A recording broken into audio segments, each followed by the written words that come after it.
Concentrated and dilute acids क्या होते हैं ये? इसके पहले आप acid, base, strong acid, strong base, weak acid, weak base ये सब पढ़ चुके हैं। अब पढ़ना है कि कॉन्सेंट्रेटेड डाइल्यूट एसिड्स। बेस भी होते हैं, बेस भी कॉन्सेंट्रेटेड और डाइल्यूट होते हैं। हम क्या करें कि वाटर ले लें, उसमें हम किसी एसिड को डालें, कोई भी एसिड आप ले लीजिए, HCl को डालें। इसको डालने का तरीका कैसा है ना, अभी मैं ये भी बताऊंगी। अभी मैं यहाँ आपको बता दे रही हूँ कि बस आपने वाटर लिया, उसमें एसिड डाला ना, इसको डालने का एक प्रॉपर तरीका होता है। उस तरह से नहीं डालेंगे ना तो बहुत ज़्यादा प्रॉब्लम हो जाती है, जल जाएंगे। वो सब क्यों होता है अभी मैं इसके बाद बताती हूँ आपको। एसिड लिया, उसको अगर वाटर में आपने डाला तो वहाँ बनता है एसिडिक गैस। मतलब जो एसिड है ना, स्ट्रॉन्ग एसिड है, अगर हम स्ट्रॉन्ग एसिड को ही डाइल्यूट करेंगे, सारी जो एसिड होती हैं वो एसिडिक गैस होती हैं वाटर में ना। जितनी भी एसिड होती हैं वो वाटर में एसिडिक गैस होती हैं, क्योंकि स्ट्रॉन्ग एसिड बहुत ज़्यादा ना गर्म होती हैं, उनको ढक्कन ही खोलेंगे धुआं निकलने लगेगा। तो इसीलिए कह रहा है कि एसिडिक गैसेस इन वाटर होती हैं, जितनी भी एसिड होती हैं। अगर मैक्सिमम एसिडिक गैस है वाटर में तब हम उसको बोलेंगे कॉन्सेंट्रेटेड एसिड। जैसे वाटर थोड़ा सा है और जो एसिड है ज़्यादा है ना, जैसे आपने बीकर लिया, इसमें वाटर थोड़ा सा लिया एकदम, और उसमें जो एसिड डाला वो बहुत ज़्यादा डाल दिया, तो वाटर का अमाउंट कम हो गया और एसिड का अमाउंट ज़्यादा हो गया, तो एसिडिक गैस भी तो ज़्यादा होगी, उसमें पूरा धुआं भरा रहेगा। लैब में आप देखिएगा जो कॉन्सेंट्रेटेड एसिड होते हैं उनके ढक्कन को खोलिए, तुरंत नाक में चढ़ जाता है, एकदम मन एकदम ख़राब हो जाता है, क्योंकि एसिड लिक्विड तो आएगा नहीं आपके नाक में, उसमें से जो धुआं निकलता है, जो उसका गैस निकलता है वो तुरंत चढ़ जाता है, बहुत तेज़ महकने लगता है। अगर से हम इसका उल्टा कर दें कि पानी ज़्यादा ले लें और उसमें एसिड को कम डालें, थोड़ा सा डालें, तब उसको हम बोलेंगे डाइल्यूट एसिड ना। अगर लेस अमाउंट ऑफ है एसिडिक गैस, अब हम उसमें कम भी एसिड डालेंगे ना, अगर स्ट्रॉन्ग एसिड अगर हम कम भी डालेंगे तो भी उसका गैस बनेगा, क्योंकि स्ट्रॉन्ग एसिड है अगर तो वो गैस बनाएगा, अब वाटर में रहेगा उसका गैस, तुरंत उसको बनाकर ढककर बंद कर दिया जाता है। एसिडिक गैस कम है और लार्ज अमाउंट ऑफ अगर उसमें वाटर है तब हम उसको बोलेंगे dilute acid. Degree of dilution क्या होता है? डिग्री ऑफ डाइल्यूशन मतलब हम कितने तरीके से डाइल्यूट कर सकते हैं। एक तो हम मॉडरेटली, मतलब हम वाटर लें उसमें थोड़ा ज़्यादा एसिड डाल दें। दूसरा वेरी डाइल्यूट, थोड़ा मतलब पानी हम वाटर हम ले लें और उसमें एसिड को, HCl को थोड़ा कम डालें ना, बहुत थोड़ा सा हम डालें, बहुत ही थोड़ा सा हम डालें तो हो जाएगा वेरी डाइल्यूट। एक होता है वेरी वेरी डाइल्यूट, हमने वाटर ज़्यादा ले लिया और एसिड एकदम जरा सा हमने उसमें डाला, तो उसको हम बोलेंगे वेरी वेरी डाइल्यूट एसिड। बात तो ये है कि जैसी ज़रूरत होती है वैसा बना लिया जाता है ना। कॉन्सेंट्रेटेड एसिड का भी यूज है, मॉडरेटली डाइल्यूट का भी यूज होगा, बहुत ज़्यादा यूज है, वेरी डाइल्यूट का भी यूज है और वेरी वेरी डाइल्यूट एसिड का भी यूज है। आपको जो लैब में मिलता है ज़्यादातर ये मिलता है, वेरी वेरी डाइल्यूट एसिड। एक फॉर्मूला आपने पढ़ा होगा, solute plus solvent is equal to solution. जब आपने सॉल्यूशन पढ़ा होगा, 9th में पढ़ा होगा कि जब भी कोई सॉल्यूशन बनाना होता है तो हम सॉल्वेंट लेते हैं, और सॉल्वेंट में सबसे पॉपुलर सॉल्वेंट क्या है? वाटर है, जिसको यूनिवर्सल सॉल्वेंट भी कहते हैं। इसमें आपने सॉल्यूट डाला होगा, चीनी डाला होगा, नमक डाला होगा, घोल दिया होगा, बन गया होगा सॉल्यूशन। यहाँ पर हम सॉल्वेंट यूनिवर्सल वाटर ही ले रहे हैं, उसमें हम डाल रहे हैं कॉन्सेंट्रेटेड एसिड HCl। अब कॉन्सेंट्रेटेड एसिड मैंने आपको पहले से बताया कि जो कॉन्सेंट्रेटेड एसिड होता है वो भी उसमें भी वाटर मिला हुआ रहता है, पर बहुत ज़्यादा एसिड रहता है और बहुत कम अमाउंट में वाटर रहता है ना। लेकिन अगर हमको डाइल्यूट एसिड बनाना है तो हम क्या लेंगे? कॉन्सेंट्रेटेड एसिड को ही लेते हैं। कोई प्योर एसिड जैसी चीज़ नहीं होती, एसिड बस 2 टाइप का होता है, कॉन्सेंट्रेटेड एसिड और डाइल्यूट एसिड ना, ऐसे ही बना हुआ मिलता है एसिड।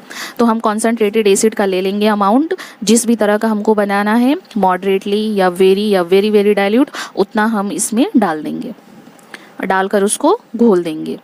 नहीं डालकर घोलेंगे नहीं, अभी कैसे डालते हैं मैं बताती हूँ आपको। ऐसे बस पानी लिया, उसमें बस एसिड ऊपर से ऐसे डाला, जैसे कि आप पानी में शहद घोल रहे हैं, इस तरह काम नहीं किया जाता है, बहुत ज़्यादा डेंजरस इफ़ेक्ट होता है इसका। हम इस फॉर्मूले से देखें तो सॉल्वेंट हम ज़्यादा ले रहे हैं और सॉल्यूट हम कम ले रहे हैं, तब बनेगा डाइल्यूट सॉल्यूशन या डाइल्यूट एसिड। भी एसिड इंडस्ट्री में बनता है तो वो कॉन्सेंट्रेटेड एसिड ही बनता है। डाइल्यूट एसिड अपनी ज़रूरत के हिसाब से उसको बाद में जहाँ जहाँ ज़रूरत होती है वैसा बना लेते हैं। कुछ प्योर एसिड जैसी चीज़ नहीं होती, या तो कॉन्सेंट्रेटेड या तो डाइल्यूट, बस। अब मैं आपको बताने जा रही हूँ कि एसिड को डाइल्यूट कैसे किया जाता है। कॉन्सेंट्रेटेड एसिड तो बना बनाया आपको मिलेगा, मेन है कि उसको हम डाइल्यूट कैसे करेंगे, क्योंकि डाइल्यूट एसिड का बहुत ज़्यादा यूज है ना, तो उसको किया जाता है लैब में भी, उसको बच्चे भी करते हैं। इतना ज़्यादा कॉन्सेंट्रेटेड एसिड इतना ज़्यादा हार्श होता है, इतना उसका डेंजरस इफ़ेक्ट होता है कि उसको डाइल्यूट करने का एक तरीका होता है। ऐसे ही उसको बस पानी लिए उसमें मिला दिए एसिड को, ऐसे नहीं होता है। क्या सही तरीका है कि हमेशा कॉन्सेंट्रेटेड एसिड को वाटर में डालना चाहिए, कभी भी वाटर को कॉन्सेंट्रेटेड एसिड में नहीं डालना चाहिए। कॉन्सेंट्रेटेड को शॉर्टकट में ऐसे लिखते हैं CONC, और डाइल्यूट को शॉर्टकट में ऐसे लिखते हैं DIL ना। कभी भी वाटर को एसिड में नहीं डालना चाहिए, हमेशा एसिड को वाटर में डालना चाहिए। आप वाटर ले लीजिए, जो भी एसिड आपको डालना है, कॉन्सेंट्रेटेड एसिड लेंगे तो जो स्ट्रॉन्ग एसिड है वही रहते हैं ज़्यादातर। जो स्ट्रॉन्ग एसिड है उनके साथ आपको ज़्यादा केयरफुल रहना होगा। बाकी अगर वीक है, नींबू है और आंवले का जूस है, ये सब है ना, तो उसमें कोई प्रॉब्लम नहीं है। उसमें आप पानी डालिए या पानी में उसको डालिए, कोई फ़र्क नहीं पड़ेगा। लेकिन यहाँ पर मेन बात हो रही है जो बहुत ही डेंजरस एसिड और बेस होते हैं उनकी। तो HCl बहुत ही स्ट्रॉन्ग एसिड होता है। इसको अगर डाइल्यूट करना है तो कैसे करेंगे, इसको आपको जो आपने वाटर लिया है और जिस बीकर में आप कर रहे हैं ये काम, उसके वॉल से ऐसे धीरे धीरे इसको गिराइए ना, जिधर से भी आपको गिराना है धीरे धीरे ऐसे ड्रॉप ड्रॉप करके इसको गिराते रहिए। वॉल से ऐसे इसको धीरे धीरे गिराते रहिए। और साथ में एक स्टीयरर ले लीजिए या कोई आपका दोस्त हो उसको पकड़ा दीजिए, और वो धीरे धीरे उसको क्या करता रहे, स्टीयर करता रहे ना। बहुत आराम से ये काम किया जाता है। बस जितना आपको डालना है आपने डाल दिया, हो गया एसिड डाइल्यूट, मिल गया। ये जो काम है ये ज़्यादातर स्ट्रॉन्ग एसिड और बेस के लिए मैं आपको बता रही हूँ। जैसे कि H2SO4 बहुत ही स्ट्रॉन्ग होता है, डेंजरस होता है। बेस में NaOH सोडियम हाइड्रोक्साइड, ये भी बिल्कुल ऐसा ही होता है। स्ट्रॉन्ग एसिड स्ट्रॉन्ग बेस दोनों का सेम ही इफेक्ट होता है ना, बस नाम अलग है कि वो एसिड है ये बेस है। इस तरह से आपने एसिड को डाइल्यूट कर लिया, इसी तरह से आप बेस को भी डाइल्यूट कर सकते हैं। और ये रिएक्शन अगर आपने केयरफुली नहीं किया तो बहुत ही हाईली एक्जोथर्मिक रिएक्शन हो सकता है।